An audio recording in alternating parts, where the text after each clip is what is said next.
저희가 조금 정리를 해드렸지만 오늘 원은자 변호사가 나오셔서 이제 조금 지금까지 사실관계가 조금씩 정리가 되고 있으니까 1번, 2번 그 소위 조국 혁신당 성비위 사건 내용을 좀 간단히 정리를 좀 해주시죠. 그러니까 요거는 당내에서 해결하기보다는 그냥 경찰, 법원 단계로 가서 그냥 가해자들을 처벌을 해야 될 것 같아요. 아, 이건 형사 사건으로 그렇죠. 충분히 갈만하다. 이미 첫 번째 사건은 업무상 위력에 의한 추행, 그 성폭력 범죄 처벌 등에 관한 특례법 요거를 고소가 된 걸로 보여요. 예. 보니까 지난 7월부터 10개월 동안 상급 당직자로부터 수차례 신체적, 언어적 폭력, 성폭력을 당했다. 성추행을. 그러니까 지난 7월에는 택시 안에서 피해 여성의 손을 잡고 포옹하고 재질이 되게 안 좋아요. 볼에다 입 맞추고 여기 강제추행을 한 거예요. 택시 공간 좁잖아요. 이게 도망갈 데도 없어요. 달리는 차 안에서. 고소장 내용입니다. 그렇죠. 이게. 예. 그 자체로 위력을 행사한 거예요. 블랙박스에 있을 것 같은데. 그리고 지난해 12월 또 윤 대통령 탄핵 집회 후 여러 당직자들과 회식을 했다는데 이날이 또 조국 대표 2년 실형 선고난 날이었어요. 이게 우울 회식이었나요? 아니면은 그날 힘내자 회식이었대요. 힘내자 회식. 우울해서 회식을 해가지고 성추행을 한 거예요. 끌어안고. 그러니까 조국 혁신당 대표가 대법원 확정 판결로 이제 완전히 수감, 그쵸. 감옥 가는 게 2년형이 확정된 그날 자숙을 안 하고 힘내자 그러고는 그날 성추행했다는 거예요? 자숙은 안 하고 지네끼리 또 범죄를 저지른 거예요. 거기다가 또 윤 파면 축구 산보일배에서 뒷모습을 보면서 성적 발언을 했는데 제가 여기서 그 말은 참아 못하겠어요. 아시는 분은 아시겠지만 이순신 장군이 말도 안 되게 동원되는 발언입니다. 그 외에 수차례 또 성적 발언 또 있어요. 근데 이거는 여기서 얘기하면 저도 잡혀갈 것 같아요. 거기다가 여기서 또 두 번째 사건이 또 있습니다. 2번 사안입니다. 2번 사안. 이번은 아니 면접을 왜 술자리에서 봐요? 그것도 야심한 밤에 바쁘다고 하면서 술자리에서 면접을 봤다는 건 핑계인 것 같아요. 아마 이 목적으로 그냥 젊은 여직원을 술자리로 불러들인 거 아닌가 저는 그런 생각도 들어요. 그러다 보니까 이런 일이 난 건데 처음에는 그냥 손금을 봐준다고 하면서 손을 잡았다고 하는데 이거 말고도 언론에 드러난 일이 이 피해자가 밝힌 게 또 있는데 이걸 제가 여기서 밝힐 수 있을까요? 아니요. 이거는 밝히면 안 될 것 같은데 이거는 앞에 거보다 좀 더 무거운 사건 같아요. 그러니까 이 피해자는 성폭행 미수까지도 주장을 하고 있는데 실제 어떻게 보면은 그 좁은 공간에서 피해자한테 발언한 거나 뭐 이런 행동을 보면은 실제로 그런 상황까지도 갈 수 있었는데 피해자가 도망갔기 때문에 아마 그 상황이 일어나지 않은 것이다. 이렇게 보거든요. 그래서 이것도 보면 이 피해자가 그래서 너무 놀라서 어리잖아요. 이 피해자는 사회초년생 말이에요. 초년생이 어리단 말이에요. 그래서 재발 방지 대책을 강하게 요구를 했는데 저는 이게 너무 실망스러운 게 피해자를 보호해도 모자랄 판에 이 신고 내용이 그대로 가해자한테 전달이 됐고 공포죠, 공포. 그렇죠.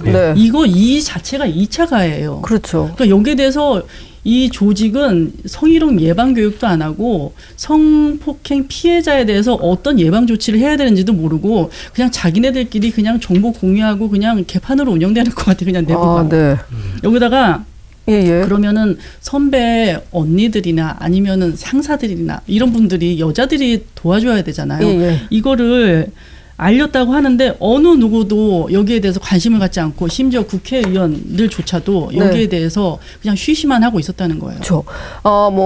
지금 보면은 강미정 대변인은 그래도 힘이 돼주려고 사회초년생들의 손을 잡고 싶었다 이렇게 얘기를 하니까 그리고 또 몇몇이 이거를 위원회까지 끌고 가는 과정에서 괴롭힘을 당했다고 하니까 모두 다 외면한 건 아닐지라도 저는 박은정 의원에게 묻고 싶습니다. 나경원 의원이랑 맨날 초선이라뇨 하면서 자신이 굉장히 실력 있는 의원임을 강조하잖아요. 그런데 이거 하나 처리를 못 하십니까? 개인이 헌법기관이라는 국회의원이 당에서 당신과 똑같은 당신도 사회초년생 때 어떤 분위기인지 알 거 아닙니까? 이 문제가 있었는데 왜 침묵하고 계십니까? 뭐 하셨습니까, 진짜? 조국의 땅의 여성 의원들은 정말 평생 부끄럽게 살아야 됩니다.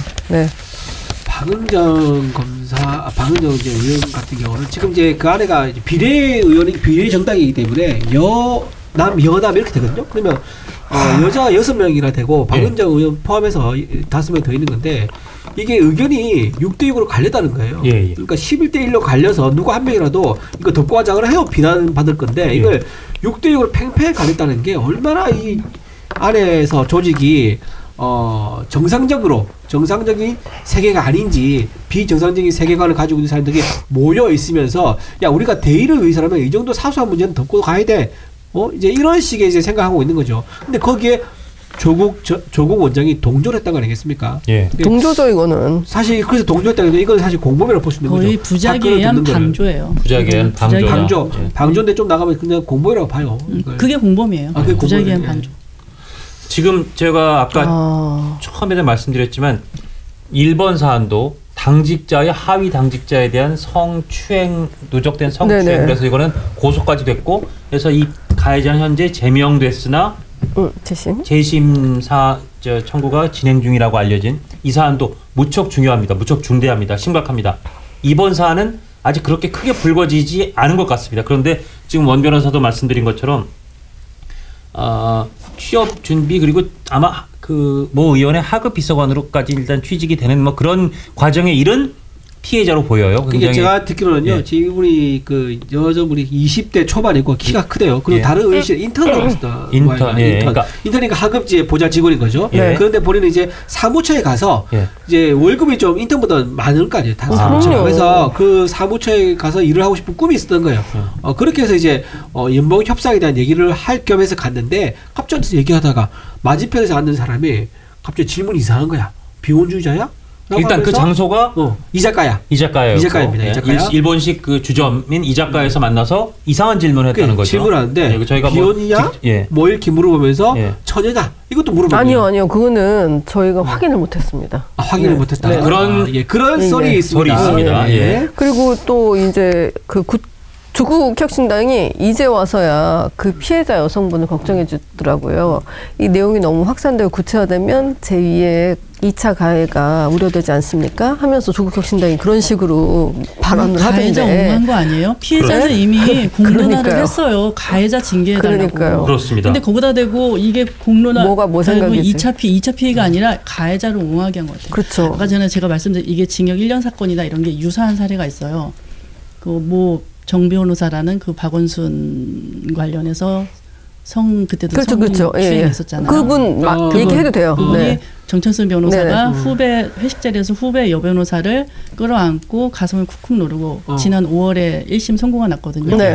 징역 1년 나왔는데 법정 구속은 안 됐어요. 근데 이 사안하고 집행유예 안 붙은 징역 1년이 생으로 나왔어요? 1심에서는 집행유예가 나왔고 이분이 항소한다고 하고 있고. 집행유예 아니면 그냥 징역 1년. 징역 1년. 집행유예 없이. 1심에서. 그럼 아주 무거운 벌이 나온 겁니다. 근데 이 사안하고 상당히 유사해요. 1번, 2번째 전부 다 유사해요. 그래서 제가 1년이라고 근거가 있는 상태에서 얘기를 한 거예요. 그럼 박은정 검사는 그런 법리적인 거 잘 알 텐데 이거 1년짜리입니다, 여러분.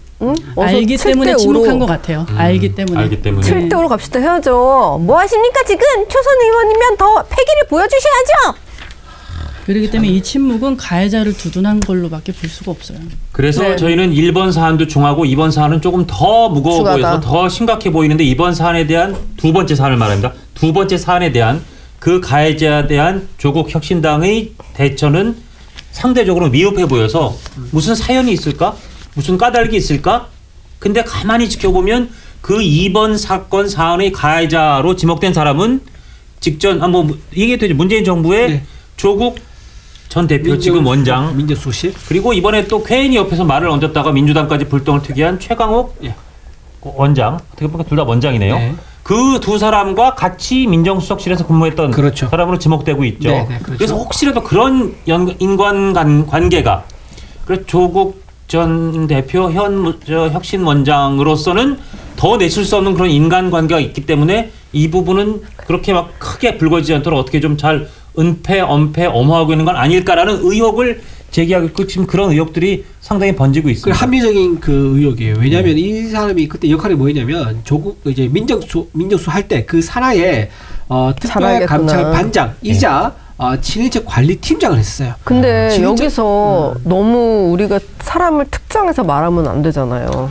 근데 제가 이제 설명하는 이 부분이 뭐냐면 왜 조국 원장이 이 사람에 대해서 비유를 할 수밖에 없는가? 그 설명을 해야 되는데 키가 있어요. 이 사람이 조국 당시 민정수석한테 불리한 진술을 안 합니다. 이 사람이 한번 불려가서 어느 직업이다라고 얘기하면은 아마 이제 누구다 특정할 거예요. 왜냐면 언론에 다 나왔으니까. 근데 어느 직업까지 불려갔다 얘기는 안 하겠습니다. 근데 어느 직업이 불려가 조사를 받는데 80번이나 진술 거부권을 행사합니다. 그러니까 자 만약 이분이 진술했으면요 어떻게 되냐면 조국한테 올라가요. 그러면 그 내용에 대해서 어떻게 보고를 했느냐, 그리고 조국 전 민정수석이 뭐라고 피드백을 줬느냐, 추가진 지시사항이 뭐였느냐 등등을 얘기할 수밖에 없었을 거예요. 근데 이 행정관이 그때 그걸 다 안고 한 거야. 진술 거부권을 행사하면서. 그렇기 때문에 조국 원장 입장에서는 이 사람에 대해서는 손댈 수가 없는 거예요. 언터처블인 거예요.